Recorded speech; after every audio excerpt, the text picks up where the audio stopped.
High বন্ধুরা, কেমন আছো সবাই? আশা করি সবাই ভালো আছো। তো বন্ধুরা, আজকে খুব দুর্দান্ত একটা টপিক নিয়ে তোমাদের সাথে আলোচনা করতে এসেছি। বন্ধুরা দেখো, আমরা ছবি তুলি, তো আমরা ফটোগ্রাফার, মানে ছবির কাজ করি, তো আমাদের ছবি তুলতেই হয়। এইবারে ছবি তুলতে গিয়ে বিভিন্ন রকম সময়ে বিভিন্ন রকম সমস্যা হয়। কি যে ছবি তুলতে গিয়ে দেখা যাবে যে সব লোক গ্রুপ ছবি সমান তুলতে পারে না, মানে কিভাবে যে কাউকে পজিশন করে বসাবে না, সেটা অনেকে বুঝে উঠতে পারেন। তো আজকের এটা তোমাদের সাথে বিস্তারিত আলোচনা করবো সেটা নিয়ে।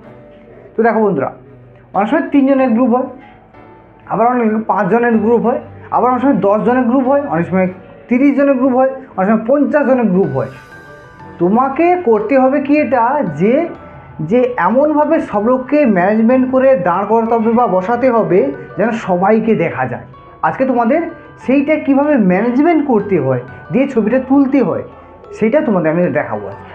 দেখো বন্ধুরা, আমরা যদি 5 জন করি, বা প্রথমে যদি আমি 3 জন দাঁড়াই, তাহলে কি হয় যে আমি এধারে একজন, এইধারে একজন, আর মিডলে একজন, 3 জন হয়ে সুন্দরভাবে ছবি উঠছে। যদি 5 জন হয় কি হবে, যে সাপোজ আমি এখানে সামান একটা চেয়ার দিয়ে দুজনকে চেয়ারে দুজনকে বসিয়ে দিলাম, আর 3 জন এইখানে একজন আর পেছনে একজন, এইভাবে 5 জন সেটিং করা যাবে। তাহলে খুব সুন্দর ভিউ হয়। মানে কিভাবে 5 জন, এটা কীভাবে বললাম দেখো। প্রথমে দুজনকে একটা চেয়ারে বসিয়ে দিবি, বসিয়ে এই সাইডে একজন, এই সাইডে একজন, আর পেছনে একজন, 3 জন সুন্দরভাবে দাঁড়িয়ে যাবে। গেলে এই 5 জন সুন্দর একটা গ্রুপ ছবি হয়ে যাবে। এরকম একটা করা যায়। যদি 10 জন হয়, 10 জনের গ্রুপটা কেমন দেখো। আমরা কি করব, যে প্রথমে একটা বেঞ্চ আমরা বসিয়ে দেবো। এই 10 জনের গ্রুপটা বিশেষ করে ওই যে স্বনির্ভর দল যে গ্রুপটা হয় না, ওই যা মানে এসএই যে দলটা যে হয়, এই গ্রুপে বেশিরভাগ ছবিটা এটা এখানে লাগে। তো এই 10 জনের যখন গ্রুপ তোলা হবে, তখন কী হবে, যে আমি একটা মিডল একটা বেঞ্চ ফেঁকে দেবো, মানে বসিয়ে দেবো। সেই বেঞ্চে মিনিমাম 4 জন খানি বা 3 জন বসবে। বসিয়ে 3 জন বা 4 জন বসে গেল, বসে একদম বেঞ্চের এই মাথায় একজন অবশ্যই দাঁড়াবে, আর এই মাথায় একজন দাঁড়াবে। আবার এইখানে ধরো 3 জন দাঁড়াবে, তাহলে 5 জন আমার প্রথম সারি হয়ে গেল। ঠিক পিছনে, বেঞ্চের পিছনে ঠিক এইভাবে আমার বাকিজন দাঁড়িয়ে গেল, 5 জন দাঁড়িয়ে গেল, তো সুন্দরভাবে হয়ে গেল। তো 10 জনের এইরকম তুলে কী হবে, যে আমার মানে 10 জন যে দাঁড়িয়েছে না, 10 জন মুখটা একদম ফ্রেশ উঠবে এবং ক্লিন উঠবে, যে হ্যাঁ একদম একটা পারফেক্ট গ্রুপ। এইভাবে ম্যানেজমেন্ট করতে হয়।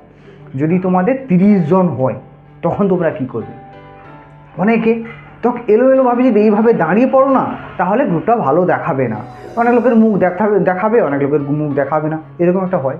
তো সেক্ষেত্রে কী করা উচিত, যে যখন 10 জন হয়, তখন কী হবে, যে কিছুজন বসে পড়তে পারো, কিছুজন মাটি ধরে বসে গেলে সুন্দরভাবে, তারপরে কিছুজন একটি বেঞ্চে বসে গেলে, তারপরে তার ঠিক পিছনে কিছুজন যাদের হাইট কম, তারা তোমাদের সেই বেঞ্চের পিছনে দাঁড়িয়ে যেতে হবে, এবং যারা সবচেয়ে বেশি লম্বা তার পিছনে ঠিক দাঁড়াতে হবে। আর এমনভাবে দাঁড়াতে হবে যেন কেউ কাউকে গার্ড না করে যায়। আমি তোমাকে এক্সাম্পল হিসেবে রাখতাম, ধরে নাও এই যে 2 জন মানুষ, তোমাকে দাঁড়াতে হবে এইখানে একটা মাথা, এইখানে একটা, দুজন মানুষ, তোমাকে দাঁড়াতে হবে এই দুজনের মাঝখানে।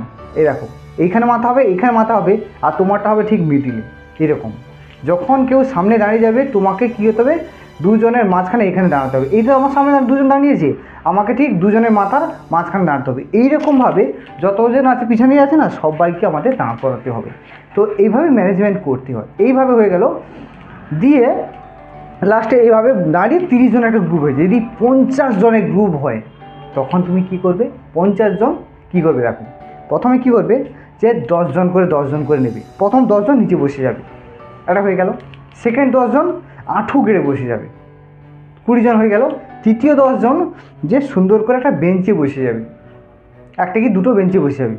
চতুর্থ 10 জন যাদের হাইট কম আছে, তারা বেঞ্চের পিছনে দাঁড়িয়ে যাবে। পঞ্চম 10 জন যাদের একটু হাইট বেশি আছে, তো পিছনে সবার পিছনে দাঁড়াবে। এইভাবে দাঁড়ালে তাহলে 50 জনের গ্রুপ দাঁড়িয়ে যাবে, কিন্তু কেউ কারোর সাথে গার্ড হবে না, কোনো কিছু সমস্যা হবে না, সুন্দরভাবে সবাই দাঁড়িয়ে যাবে। আর কীভাবে দাঁড়ানো পজিশন কীরকম, কেউ যদি এইভাবে দাঁড়ায়, কেউ যদি এইভাবে দাঁড়ায়, আর পিছনে যে দাঁড়াবে তাকে 2 জনের মাথার মাঝখানে তার মাথাটাকে রাখতে হবে, তবে যে সঠিক পজিশন এবং মেনটেনেন্স করা যায়। তো এইভাবেই আমরা গ্রুপ ছবি তোলা উচিত, এবং আমরা তুলি। এইভাবে তুললে খুব ভালো হয়, সবার মুখ দেখা যায় এবং ছবিটা খুব সুন্দর ওঠে। তো এইভাবে ধরো কোনো জায়গায় যদি কোনো অফিসে বা কোনো জায়গায় যদি কোনো ছবি মাগে, এইভাবে ছবি তোলা উচিত। যতজনের গ্রুপ সেইভাবে মেনটেন করে ছবিটা তোলা উচিত। তো আজকে ভিডিওতে তোমাদের এইটুকুনি বোঝানো ছিল যে যদি এই রকম গ্রুপ ছবি তোলা হয়, আমি যে টিপসগুলো দিলাম যে কিভাবে ম্যানেজ করে দাঁড় করাবে, সেরকম তোমরা ম্যানেজ করে দাঁড় করিয়ে তোমরা ছবিটা তুলবে, তাহলে একদম বেস্ট ভিউ পাবে। সবার প্রথমে সর্বোপরি একটা গ্রুপ ছবির সবার জন্য মুখটা ঠিকঠাক ওঠে, সেটি তোমরা খেয়াল করো। এই জাস্ট এইটুকুনি বলা ছিল। তো যদি ভিডিওটি ভালো লাগে অবশ্যই লাইক করো, এবং এই ধরনের যদি স্টুডিও দোকানে বা তোমার অনলাইনের দোকানে যেসব দোকানের কাজ হয়, এইসব রিলেটেড যদি তোমরা কোনো কাজ শিখতে চাও বা জানতে চাও, আমার চ্যানেলটা অবশ্যই সাবস্ক্রাইব করে পাশে বেল আইকনটি অন করে রাখো। আমি তোমাদের জন্য এরকম ভিডিও আনবো। তো ধন্যবাদ, দেখা হচ্ছে পরের ভিডিওতে।